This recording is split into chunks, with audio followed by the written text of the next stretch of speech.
o professor espera, né? Então, eu quero começar hoje fazendo para vocês aqui um pequeno experimento, uma coisa simples, para a gente entender o que é essa reação de oxirredução, tá? Então, eu vou mostrar aqui para vocês algumas coisas bem simples. Ah, pode ser, Luísa. Luísa Cine, tu pode ser a minha assistente pessoal aí, fechou, de palco, tá aí? Então tá, ó, isso aqui, queridos, é que a gente tinha já visto em alguns outros momentos, é um sulfato de cobre 2, é um salzinho azul, muito bonito, lindo. Vou colocar ele aqui, ó, na água, para vocês verem. Só um pouquinho e com bastante precisão, né? Sempre prestando bastante atenção no que a gente está fazendo, para poder ter aquela análise clínica da química, certo? Obrigado, tá, querida? Então é isso aqui que eu estou fazendo. Ó. Eu estou dissolvendo esse pozinho azul que vocês estão enxergando ali embaixo, é um cristal azul, na água. Vocês perceberam que, obviamente, a solução ficou azul. Por quê? Porque houve dissolução. Se ela não ficasse azul, não haveria dissolução. Posso, então, te incomodar mais um pouco, Luísa? Assim, tu pode ficar agitando para dissolver? Enquanto o professor escreve aqui, tá? Isso aí. É entre 2 e 35 minutos, tá, querida? Coisa bem pouca. Eu quero mostrar para vocês o que é uma oxirredução de uma maneira mais, digamos assim, empírica, mais prática. Eu vou mostrar para vocês a reação entre algo que é muito simples. Se chama ferro. Onde é que eu obtive ferro? Eu obtive ferro nesse rico instrumento. Quem lava a louça como eu, esse departamento é meu em casa, então não é, eu domino todos os utensílios, ferramentas de uma boa, não é, lavagem de louça. Inclusive, se alguém quiser me dar um presente, um Veja Gold, eu adoro, né? Eu fico fascinado quando eu vejo aquele Veja desengordurante sabor limão, tá? Por favor. Isso aqui ajuda demais, pessoal. Alguém sabe o que é isso aqui? Bombril, mas Bombril não é Bombril, apenas Bombril. Bombril é ferro zero, sólido. Ah, sim. Isso é Bombril, tá vendo? Ferro zero. E o que eu estou colocando ali, a Luísa Cine, com muita atenção, né, Luísa Cine? Está dissolvendo, olha ali, essa rica substância aqui, que é um cristal, que é o sulfato de cobre. O sulfato de cobre, como a gente viu na aula 10, ele tem uma origem de ligação iônica. Essa ligação iônica do sulfato de cobre, como toda ligação iônica, ela é formada ou produzida a partir de íons, de um cátion e de um ânion. O cátion aqui é um cátion bem popular, que é o cobre, e o ânion é um ânion mais popular ainda, que é o ânion sulfato, que é um ânion derivado do ácido sulfúrico. Até fica a sugestão na aula que o professor gravou ali de estruturas de partículas, eu fiz para vocês o sulfato, fosfato, carbonato, nitrato, todos eles. Deem uma olhadinha ali que vai ajudar bastante. O sulfato ele é um ânion bivalente, assim, ele tem carga -2. E o cobre, por conseguinte, se a proporção de íons é 1 para 1, ele também tem que ser um cátion, no caso, né, um íon bivalente. Só que esse cátion aqui, ó, +2, vocês viram? Ele estava anteriormente na forma de sal, azulzinho. Quando a gente colocou dentro d'água, a água ela tem uma propriedade chamada potencial dielétrico. Ela diminui a força de atração entre as cargas. Pois se nós lembrarmos de FK, Q1, Q2 sobre D ao quadrado, não é? Como é de praxe aqui na química lembrar para explicar as atrações, a carga, o poder, a quantidade, digamos, das cargas, a intensidade delas é diretamente proporcional à força. A água diminui bastante aqui essa relação de carga. E se ela diminui bastante a relação de carga, ela vai diminuir a força de atração, consequentemente, entre essas cargas. Por isso que quando eu jogo aquele pozinho azul na água, ele entra na água, literalmente, e ele se separa. A gente chama isso de dissociação. Então, quando eu joguei esse pozinho azul na água, queridos, o que aconteceu foi isso. O cobre, que eu tinha em solução, na forma de sólido, desculpa, vai passar para a solução. Então, ele vai se transformar em cobre +2 livre, solto, dessa forma, aquoso. É isso que eu vou ter. Ele vai estar aquoso, ok? Acho que já tá bom, né, Luísa Cine? Tá ótimo. Obrigado, querido. Não tem problema. Não tem problema. Tá? Deus te abençoe. Muito obrigado. Certo? Deixa eu colocar aqui. Ó, queridos, o que vai acontecer quando a gente colocar essas duas coisas em contato? O que vocês acham? Explosão. Posso ficar perto da janela, né, Henrique? Qualquer coisa posso abrir para me atirar, para me salvar. Questão de sobrevivência. Será que é preciso? Vou mostrar para ti, é super simples. Olhem só, vou colocar aqui então o bombril aqui dentro, desse sulfato de cobre. Ó, dá uma olhadinha. O que vai acontecer aqui com o... Opa! Já aconteceu reação, tá vendo? Mudou de cor? Por quê? Não era azul? Vai passando aí, vai dando uma olhadinha. Eu sugiro só que quem, ao pegar isso, tem aquela vontade de provar, né? Exatamente, não faz isso, não é uma coisa muito agradável, porque excesso de íons cobre no organismo pode ser algo bem prejudicial para a gente, tá? Então vocês podem passar, eu queria que vocês sentissem também o copo. Levemente vocês vão perceber que o copo está um pouco aquecido, não é por causa do meu calor humano, pode ter certeza. É porque é uma reação também que há, ou onde ocorre desprendimento de calor. É uma reação bem exotérmica. Não bem exotérmica, mas não é consideravelmente exotérmica. Então vocês perceberam uma coisa muito interessante. Vocês viram que mudou de cor. Mudança de cor é um dos princípios sintomáticos da química, para que haja reação química. Por que mudou de cor? É assim que o químico começa a trabalhar a química em si. Houve mudança, houve reação, houve alguma troca ali. Que tipo de reação aconteceu? Primeiro, se ficou vermelho, vocês concordam que ficou vermelho? Posso pegar aqui, Thaís, com licença? Todo mundo concorda que ficou vermelho? Ó, sim ou não? O que vocês conhecem assim de metal que tem essa coloração assim? Cobre, genial. O cobre tem essa cor. Então, se ficou vermelhinho é porque houve formação de cobre. E o cobre a gente sabe, ó, vermelho desse jeito é só o cobre zero, cobre neutro. Cobre sem carga, carga zero, neutro. Não é positivo, obviamente, como o outro, sofreu ali uma reação química. E se ele ficou zero, ou seja, se ele recebeu os elétrons, é porque alguém deu. Quem é que deu esses elétrons para o cobre? Obviamente, quem reagiu com o cobre. E essa substância que reagiu com o cobre foi o ferro, que obviamente doou os dois elétrons. Então, isso é uma oxirredução. Isso é uma reação que a gente vai estudar bastante hoje, e a partir dela a gente vai puxar toda aquela gama de conexões, aquela rede, não é, de enlaces que a gente tem sobre esse fenômeno. Isso é uma oxirredução. Só houve mudança de cor, só enxergou ali uma mudança visual porque alguém deu elétrons para alguém. E quando isso acontece, há transformação nessas substâncias. Esse cobre que estava dentro da solução não era igual ao outro, ele era azul, esse aí é vermelho. Não é a mesma coisa. O ferro que tu tinha no bombril não é igual ao ferro que tu tem dentro do líquido agora, é outro. Isso é uma das coisas mais erradas em prova. O ferro que está na tua hemoglobina, na M da hemoglobina e une os radicais proteicos para formar o complexo hemoglobina, ele não é o mesmo ferro que tu tem no bombril, é diferente. Esse zerinho que está aqui em cima faz toda a diferença quando se comparado a esse mais 2, esse cátion bivalente que a gente tem aqui. Então, o que aconteceu ali, queridos, foi uma reação química. E essa reação química aconteceu por transferência eletrônica. Oi, querido.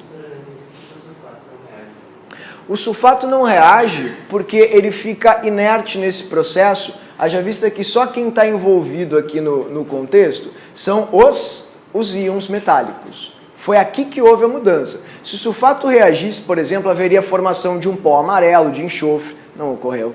Se o sulfato reagisse, por exemplo, poderia haver a formação de bolhas de oxigênio. Não ocorreu. Se o sulfato reagisse, poderia até haver a formação de óxido sulfúrico, por exemplo. Muito gás fedorento. Não ocorreu.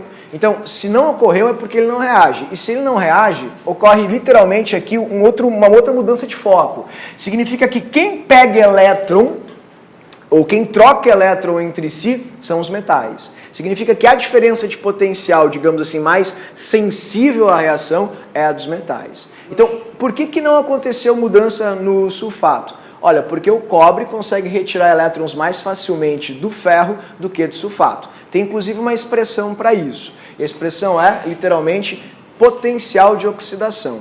A tendência em dar elétrons que o ferro tem é muito, muito maior que a do cobre, que já havia dado elétrons para o sulfato. O sulfato não precisa mais de elétron, ele já tem o seu elétron, por isso que ele é inerte. Então, em uma simples frase para ti, querido, é porque o potencial, a tendência em dar elétrons que o ferro tem é muito grande, então ele precisa dar elétron para alguém. Ah, mas por que ele não dá para o sulfato? Porque ele já tem. Então ele vai dar para quem? Para outra espécie que ainda não tem elétrons, que é o cobre, que ele está bivalente, é um cátionzinho. Tudo bem? Então é por isso que acontece. Sim, é a eletropositividade que deu a antítese da eletronegatividade. Então eu usei como fator aqui a eletropositividade porque ambos são metais, são positivos. Só que um é mais positivo que o outro. Um tem uma carga nuclear menor que o outro, ou seja, tem uma tendência em doar elétrons maior que o outro.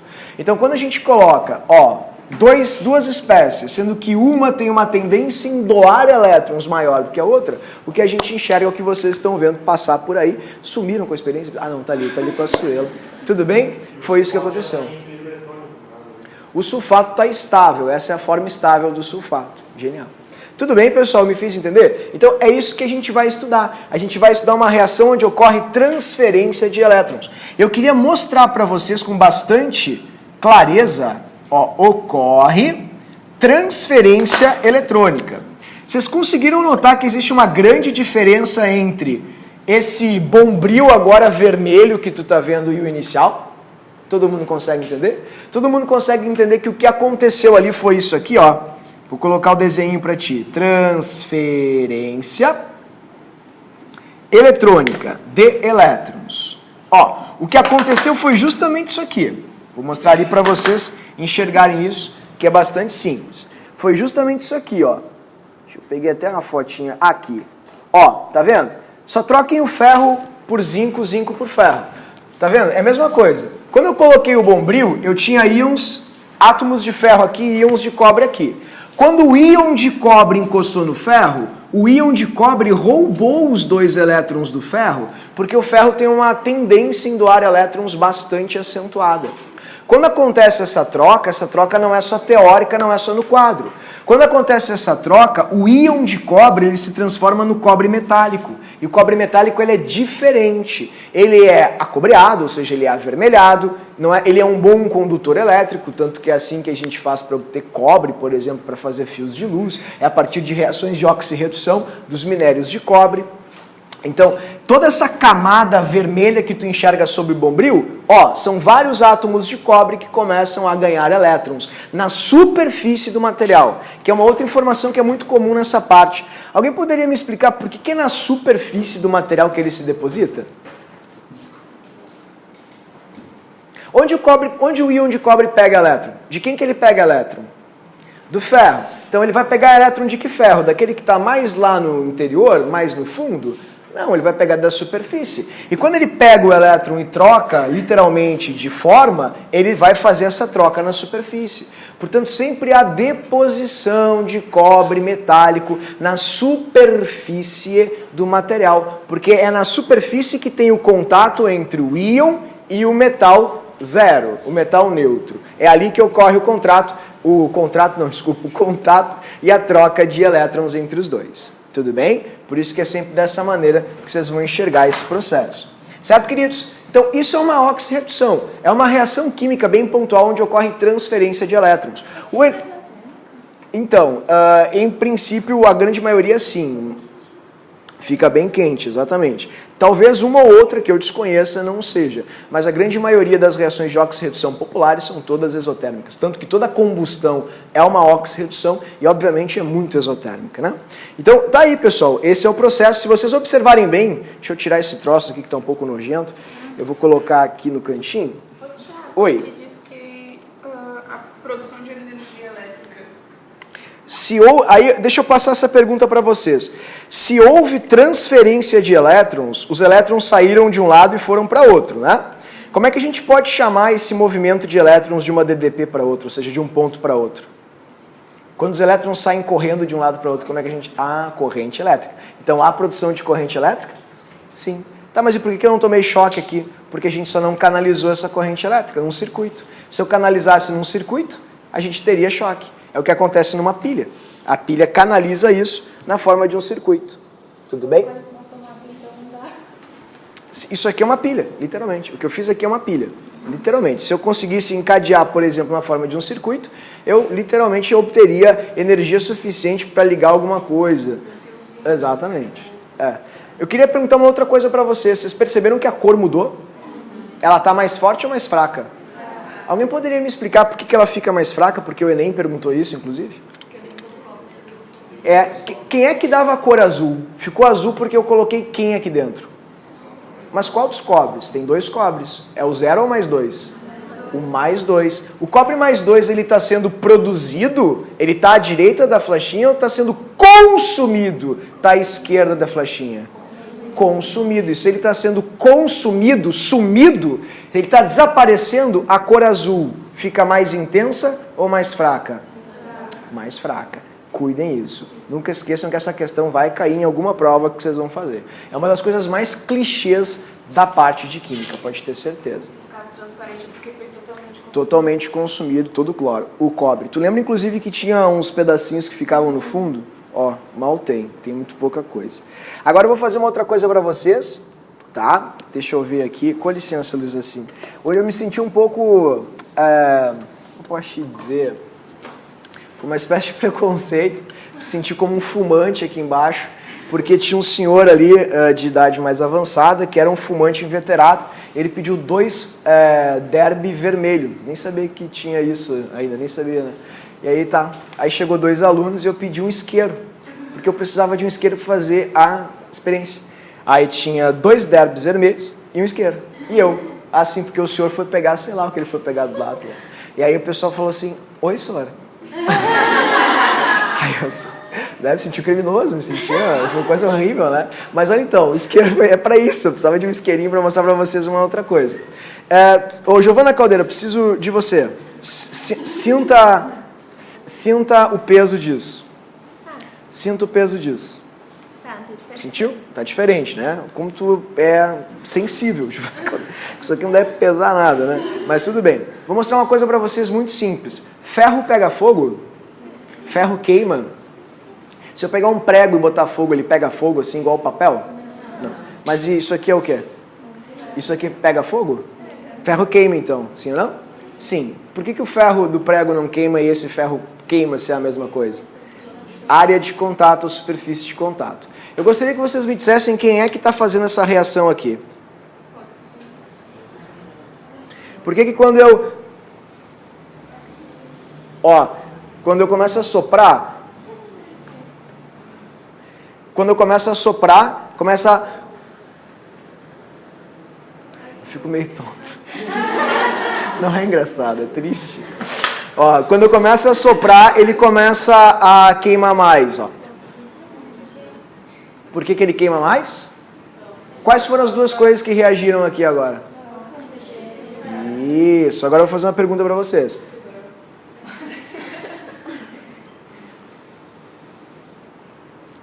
Giovana Caldeira. Tá triste com isso? Calma, vai dar tudo certo. Não tá quente o suficiente. Sente a massa agora do nosso... O que vocês acham? Questão da PUC. Aumentou ou diminuiu a massa?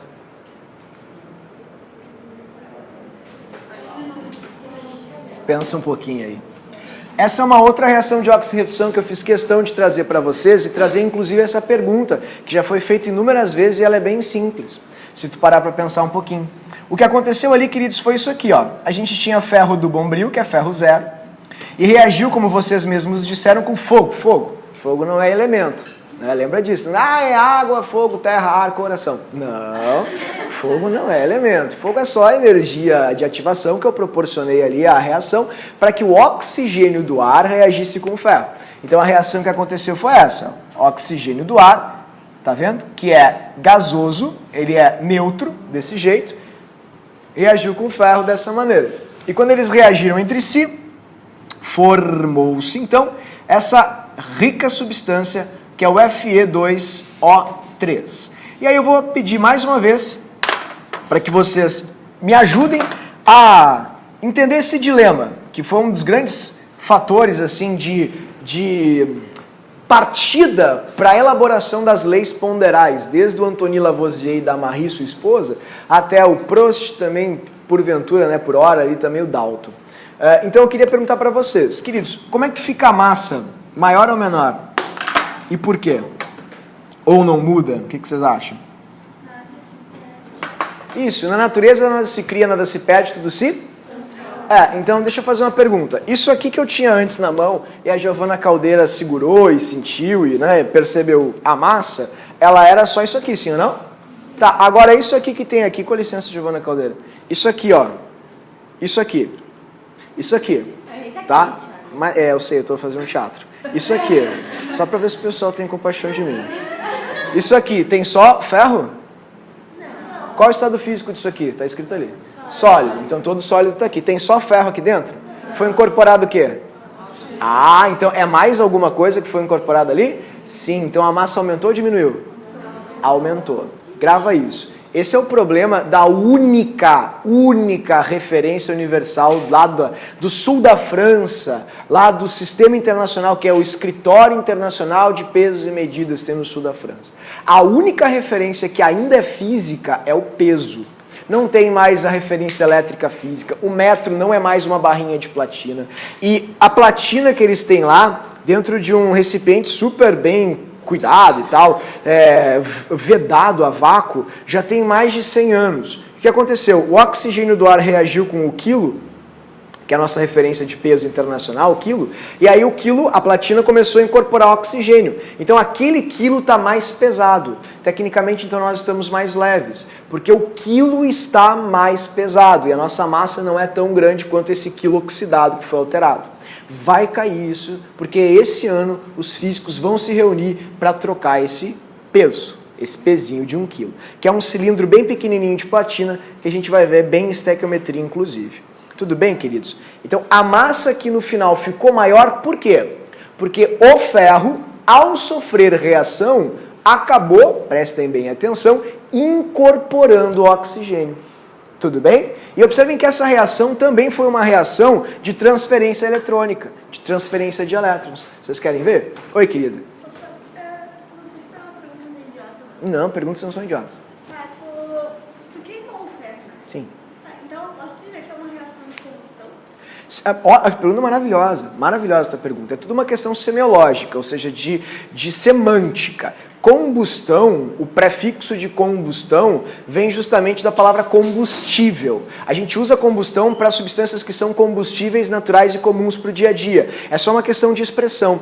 A combustão seria um neologismo, ou seja, uma palavra que a gente inventa para um fim específico. Eu vou me fazer entender de forma super clara, acredito agora. Ferrugem. Ferrugem é um termo específico para a oxidação do ferro. Se eu tiver um anel de prata, por exemplo, e ele oxidar, eu não chamo de ferrugem, mesmo que seja o mesmo processo. A diferença é que ferrugem é específico para o ferro. Tudo bem? Então, a resposta é uma queima igual a combustão. Só que a gente não chama de combustão e sim de queima, porque o ferro não é um combustível comum no dia a dia. A gente não usa, por exemplo, vou andar de carro, carrega aí, não é completa com, 5 quilos de ferro. Não, a gente usa gasolina para isso. Então, gasolina é o meu combustível popular, comum. Mas a reação é a mesma. A gente chama de queima de ferro. Não seria muito adequado chamar de combustão, porque, repito, mesmo que seja a mesma reação, o mesmo processo, combustão é mais associada a combustíveis. Então, é por isso que ele não produz CO2 e água. Então, isso é muito importante. Na verdade, não. Nas combustões, se produz gás carbônico e água, porque nos combustíveis mais populares existem carbono e hidrogênio. Se, por exemplo, nós descobríssemos um combustível feito de enxofre maravilhoso, só se produziria SO2 ou SO3. Um combustível feito de nitrogênio, estou inventando, maravilhoso, só se produziria NO2, N2O3 ou coisa assim. Não se formaria gás carbônico e água. Forma-se gás carbônico e água porque no combustível tem carbono e hidrogênio. Se só tivesse hidrogênio, só formaria água. Se só tem carbono, só forma gás carbônico. Tudo bem? Então, vamos ver o que aconteceu aqui em termos de elétrons. Esse ferro era neutro, 0. Esse oxigênio aqui também é neutro, é 0. Bom, o que acontece? Ele se transformou nesse composto aqui, Fe2O3. Como é que eu faço aqui para descobrir a carga de cada um? O oxigênio é sempre menos 2, e o ferro é aqui mais 3. Pela regrinha da tesoura, vocês lembram da regrinha da tesoura? Separa o cátion, separa o ânion, como a gente fez aqui. Sempre o metal é o cátion, sempre no metal é o ânion. Aí a gente passa aqui embaixo, as atomicidades, elas coincidem com as cargas. E aí eu descobri o NOx, agora eu já dei spoiler, a carga de cada um desses compostos. Certo, queridos? Ou dessas substâncias, no caso. Então, por que eu fiz isso com vocês? Bom, eu fiz duas perguntas que caem sempre, todo ano em várias provas. Ah, o agricultor botou sulfato de cobre para usar na parreira. E aí o balde dele se desmanchou e caiu tudo no chão. Por quê? Aliás, inclusive, ele percebeu a formação de um material avermelhado no fundo do balde. O nome disso é cauda bordaleza, Enem 2015. Aí o pessoal, como é que eu vou saber responder isso? Vocês acabaram de ver. Por que o balde se desmanchou? Por que formou um material avermelhado? Porque o ferro deu elétrons para o cobre. E houve essa reação onde um se transformou na forma metálica e o outro ficou agora numa nova forma iônica. Outra coisa, um cientista ao queimar uma palha de aço percebeu que a massa dele aumentou. Por quê? Porque quando tu oxidou o ferro, tu incorporou oxigênio. E se incorporou oxigênio, esse novo composto sólido tem que ter uma massa maior. Porque eu tenho, enfim, agora só componentes sólidos no sistema. Então, essas duas perguntas caem anualmente em prova, vocês podem ter certeza disso, que vocês vão encontrar ou agora no meio do ano, ou talvez no Enem de novo. Oi, querido. É toda a combustão que aumenta a massa, se tu pegar o combustor e o combustor. Então, isso é muito relativo, né? A massa, ela se conserva. O que aumentou aqui foi a massa de sólido. Porque antes a gente tinha um gás e um sólido. Como o gás foi incorporado ao sólido, a massa total de sólido aumentou. Talvez o melhor caminho seja ter uma combustão, por exemplo, que gere um sólido, um gás. Sim, a gente pode ter, por exemplo, combustões incompletas, onde tem a formação de fuligem ou carvão. Então, tu vai ter ali só o sólido, que é o carvão, e o gás vai todo embora. Exatamente, pode sim. Oi, querida.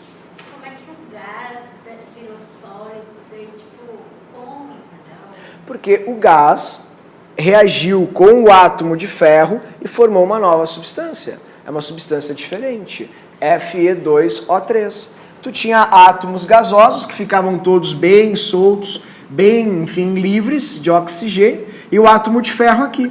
Quando eles interagem, o que acontece? Assim, a gente tem Fe2O3. Então tá aqui os oxigênios. Quando eles interagem, eles formam uma ligação, os ferros vão interagindo com os oxigênios, desse jeito, e aí a gente vai ter um Fe2O3. Eles se juntam e formam algo, ou enfim, uma combinação atômica bem pequenininha, desse jeito. Eles se aproximam e ficam sólidos, não ficam mais separados como estavam antes. Tudo bem? Então é isso que acontece, queridos. Bom, me fiz entender, vocês entenderam isso? Então eu vou chamar a atenção para duas coisas. Primeiro, o que é mais importante perceber nessas reações? Primeira observação é o fato de que ocorreu transferência de elétrons. Alguém deu elétrons para alguém. O ferro deu elétrons para o cobre dessa maneira. E aqui, o ferro deu elétrons para o oxigênio dessa forma. Então, essas reações onde alguém dá o elétron e alguém recebe, a gente chama de reações de oxirredução. São reações onde ocorre transferência de elétrons e sempre que ocorre transferência de elétrons, sempre, como a Nath falou, há produção de corrente elétrica.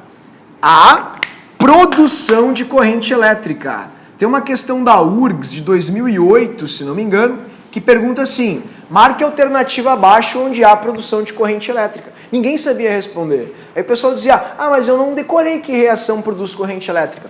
Mas, querido, não é esse o intuito da pergunta. O intuito é lembrar que toda reação de oxirredução é uma reação onde há produção de corrente elétrica. Ok? Então, a única diferença é, eu não tomei choque porque eu não construí um circuito no qual os elétrons passeiem nesse processo de transferência de elétrons. Certo? Ela é exotérmica, exatamente. A produção de corrente elétrica. Não esqueçam disso, isso é bem importante, ok? Fiquem atentos. Certo? Porque vocês vão usar bastante isso agora ao longo do nosso estudo. Agora, outro aspecto que é importante, além da detecção de que houve doação de elétron de um para outro e tal, é o fato de que, como eu vejo quando alguém doa elétron para alguém?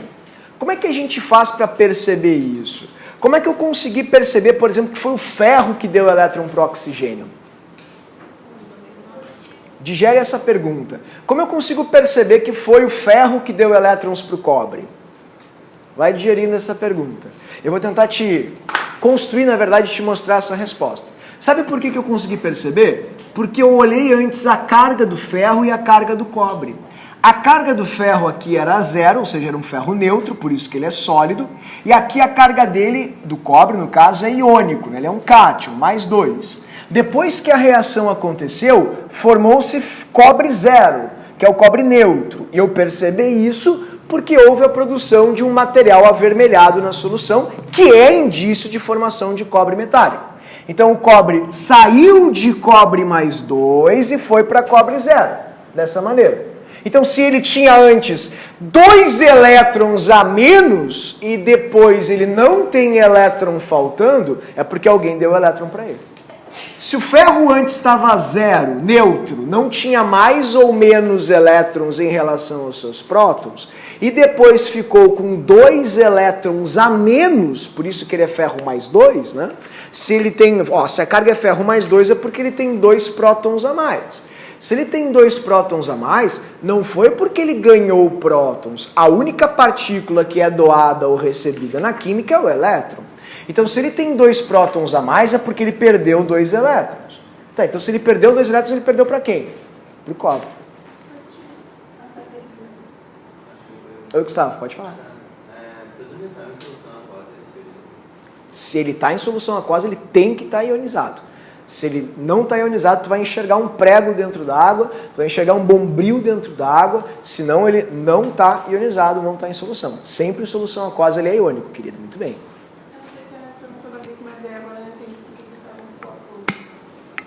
O ferro ficou aquoso porque ele não está mais aqui no bombril. Isso aqui não é mais ferro. Isso aqui não é mais ferro. Isso é cobre. Ele trocou de lugar, está ali inclusive no quadro, ó. Ele foi para a solução, porque se aqui antes era ferro, tá vendo? Troca por ferro, mesma coisa. Se aqui antes era ferro, agora não é mais. Olha para onde ele foi. Foi para dentro da solução. Foi isso que aconteceu. Não necessariamente toda a oxidação vai ser exotérmica, ou toda. Então, toda queima ela é um processo exotérmico. Confesso que se houver alguma oxirredução endotérmica, eu desconheço, eu nunca vi. Todos os exemplos que eu conheço são exotérmicos. Agora, eu também não lembro, nunca vi em lugar nenhum algum conceito que diz toda oxirredução é um processo exotérmico.